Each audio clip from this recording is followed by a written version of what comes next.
Hi world, it's Keely and welcome back to my channel for another video. I have decided that I want to take this shelf and turn it into my nonfiction shelves.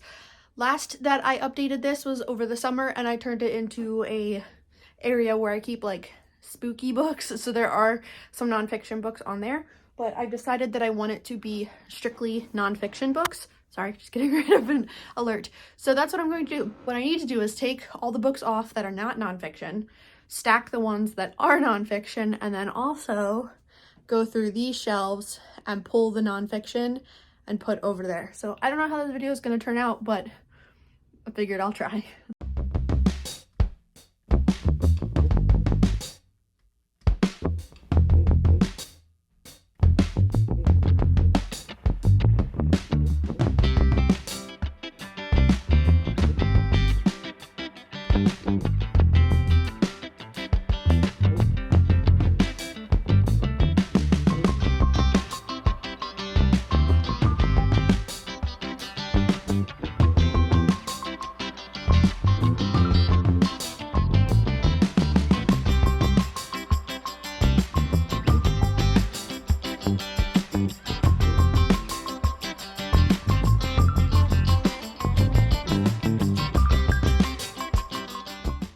Okay, so this is what I have.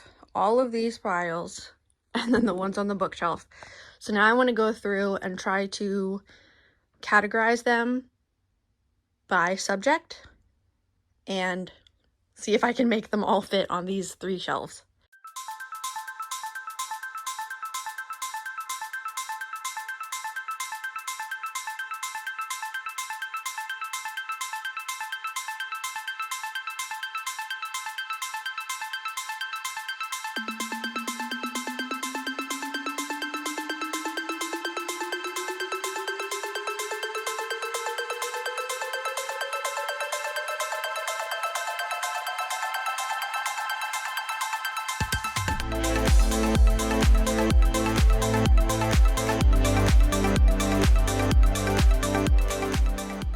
Okay, so it's a work in progress and I don't love it, but I have my books here for now. I decided that any books that are related to therapy are gonna just be buried on my main shelves because this is supposed to be like my, yay, I love nonfiction section, not my, oh my god, that's stressful section. So here's how I kind of did it. The bottom is all like spooky books, anything related to creepy stuff. The middle is all like history books in general, and then the top is all like memoir biography kind of, or autobiography. So we have, and I'll tell you which ones I've read. So we have John Green, The Anthropocene Reviewed, which I have read. We have Malachi McCord's History of Ireland, have not read. Lady from the Black Lagoon by Mallory O'Meara, which is all about, oh, I can't remember her name, but the woman who worked in Hollywood who developed or designed the creature from the Black Lagoon but never got credit for it. Loved this one. We have What My Bones Know by Stephanie Fu, which is a memoir about having complex PTSD, which you'd think I would put on my trauma shelves. Not my trauma shelves, Jesus. My pile of books for therapy on my regular shelves.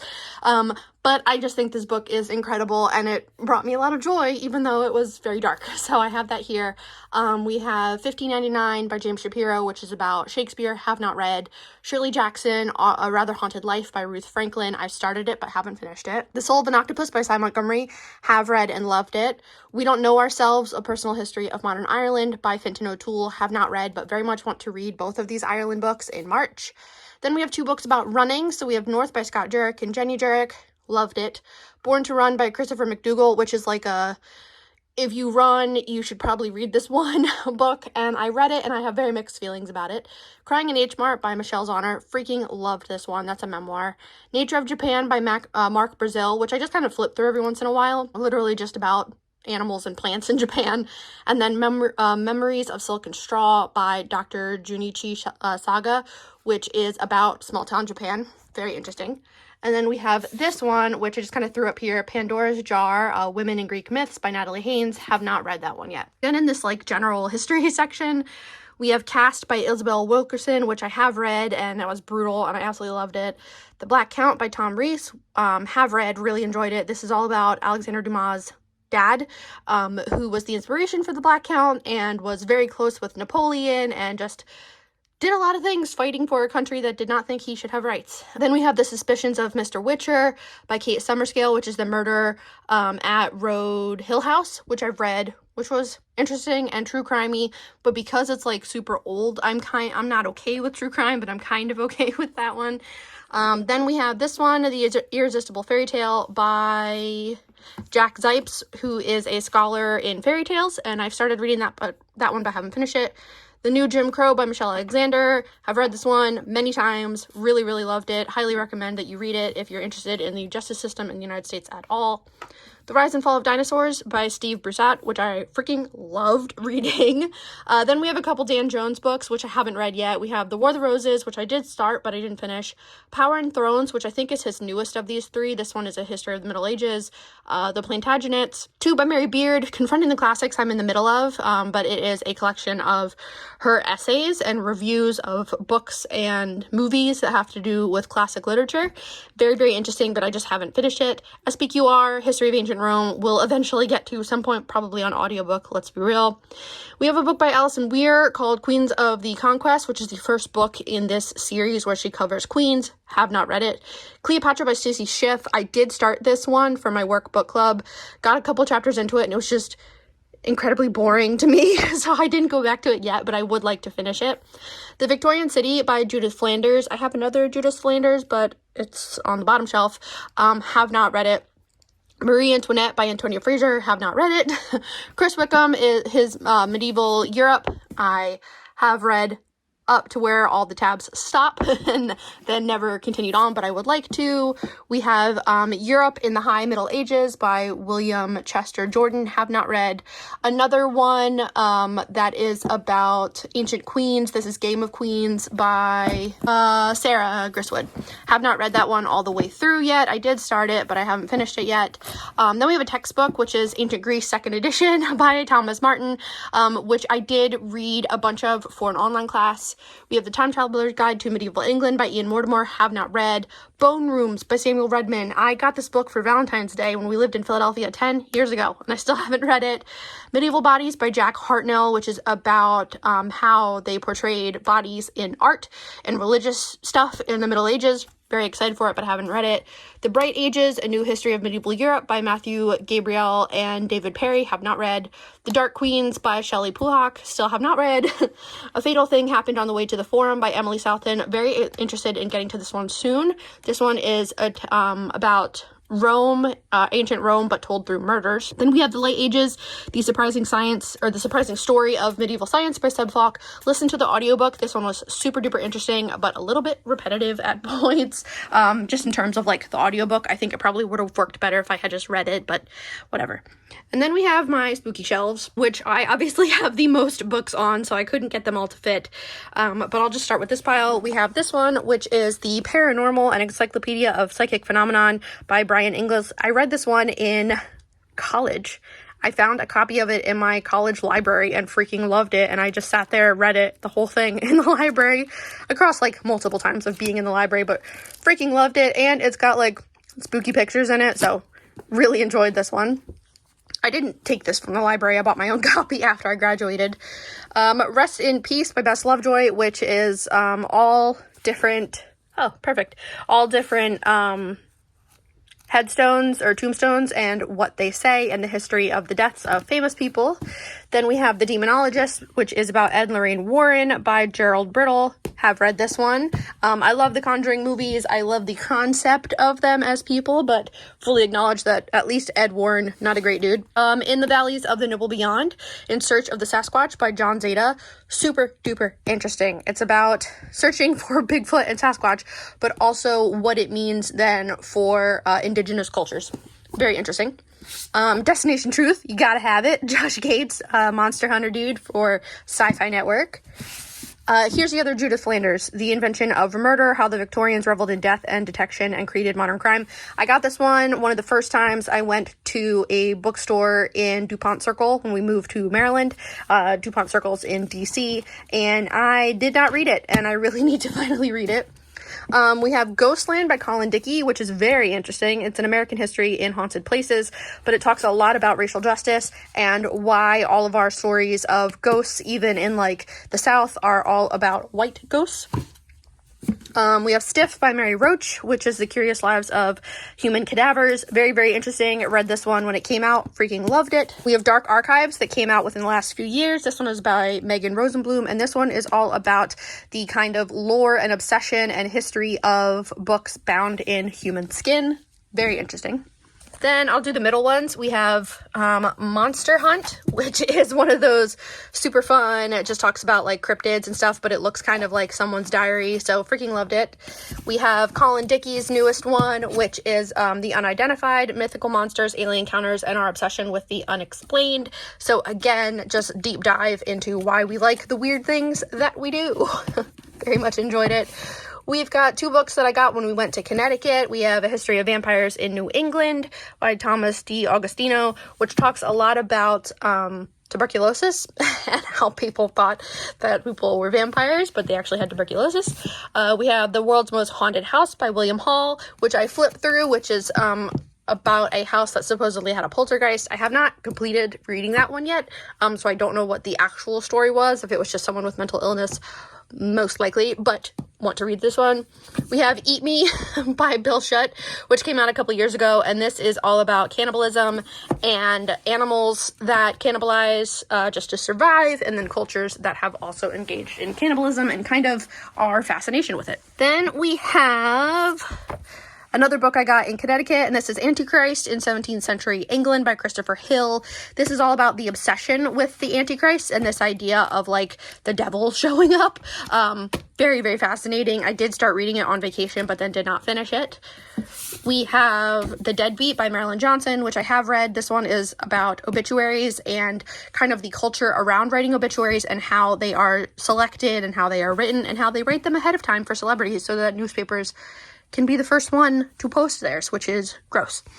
We have Spook, Science Tackles the Afterlife, another one by Mary Roach. Again, very interesting, although if you're going to read one that talks kind of about afterlife stuff, I would prefer, well, I mean, if I'm going to read it again, I would read any of the other books that have to do with stuff like this.